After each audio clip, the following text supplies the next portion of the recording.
என்ன கேட்குறான்னு கேட்டால், வெள்ளிக்கிழமையை பொறுத்த வரைக்கும் ஜும்மான்னு ஒரு கடமை இருக்குது. அன்றைய தினம் பார்த்து பெருநாள் வந்துருச்சு. அப்படி வந்தால் நமக்கு மார்க்கத்தில் ஒரு சலுகை தந்திருக்கிறாங்க. என்ன சலுகை? நீங்கள் விரும்புனா பெருநாள் தொழுகிறீங்கல்ல, அதோடு நீங்கள் போய்க்கலாம், ஜும்மாவுக்கு வராமல் இருக்கலாம். இந்த ஜும்மா இடத்துக்கு அந்த பெருநாள் தொழுகை நின்றும்.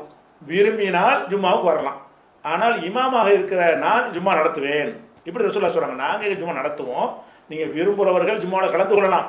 விரும்பாதவர்கள் உங்கள் விருப்பத்தை சார்ந்த நீங்கள் வாட்டில் ஜும்மா பெருநாள் தொழுதுட்டீங்கன்னா ஜும்மாங்கிற கடமை நீங்கி விட்டது என்ற விஷயம் இருக்குது. அப்போ அவர் என்ன கேட்குறாருன்னா, பெருநாளும் வந்து ஜும்மாவும் நடத்த ரெண்டுக்கும் எந்த நேரத்தில் செஞ்சுருப்பாங்க? பெருநாள் ஒரு நாள் முடிஞ்சிச்சு, ஜும்மா தொழுகை எப்போ தொழுதாங்க? அதுக்கு ஏதாவது நேரம் இருக்கான்னு கேட்குறாங்க. நேரம் இருக்குது. எப்படி இருக்குன்னு கேட்டால், அபூ ஹுரைரா அறிவிக்கிறாங்க, இஜ்தமா ஈதானி அலா அஹதி நபி ஸல்லல்லாஹு அலைஹி வஸல்லம், ரசூலுல்லாஹ்வுடைய காலத்தில் வெள்ளிக்கிழமை என்று பெருநாள் வந்தது.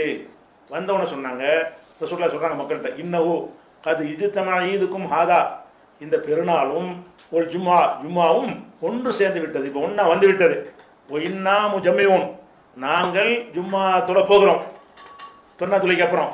ஃபமன்ஷா ஐயு ஜம்மிய, உங்களில் யார் ஜும்மா தொழ விரும்புகிறீர்களோ சொல்லி ஜம்மி, ஜும்மா தொழ சேர்ந்து கொள்ளுங்கள் என்று சொல்லிவிட்டு, ஃபலம்மா சல்லல் ஈத, பெருநாள் தொழுத பொழுது ஜும்மா தொழுதார்கள்.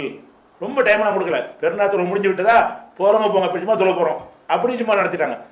பெருநாள் தொழுகை ஒரு 9 மணிக்கு முடிச்சுன்னு சொன்னால் 9 மணிக்கு ஜும்மா முடிஞ்சிடும், ஜும்மா ஆரம்பிச்சிடும். பெருநாள் தொழுகை 8 மணிக்கு முடிச்சுன்னு சொன்னால் லோகர் வரைக்கும் காத்திருக்க வேண்டியதில்லை. சலுகையாக இருக்கிறவங்க இருங்க, தொழுகை நடக்க போகுது. இப்போ விரும்பினால் பெருநாளோட போய்கிட்டு இருக்கீங்க, இல்லைன்னு சொன்னால் இப்போ ஜும்மா தொழுகை போகிறோம், அதுலேயும் கடந்துட்டு போங்க என்று ரசூல் ஸல்லல்லாஹு அலைஹி வஸல்லம் சொல்லியிருக்கிறாங்க. பெரிய பிரேக்கெலாம் விடலை. திடலில் வந்து பெருநாள் தொழுகை நடத்துவாங்க, உடனே பள்ளிக்கு வந்து என்ன செய்வாங்க, ஜும்மாவை நடத்திடுவாங்க. அப்போ ஜும்மாவுடைய நேரம் வந்து ஜவாலுக்கு முன்னாடியே வருதுங்கிறது ஒரு ஆதாரமாக இருக்குது. பெருநாள் தினத்தில் வந்து 8:30 மணி 9 மணிக்கெல்லாம் கூட ஜும்மா தொழுது விடலாம். அதனால வந்து ரசூல் ஸல்லல்லாஹு அலைஹி வஸல்லம் அவர்கள் அந்த முன் நேரத்தில் தான் ஜும்மாவை நடத்தி விட்டார்கள். பெருநாள் தினத்தில் ஒரு சலுகை.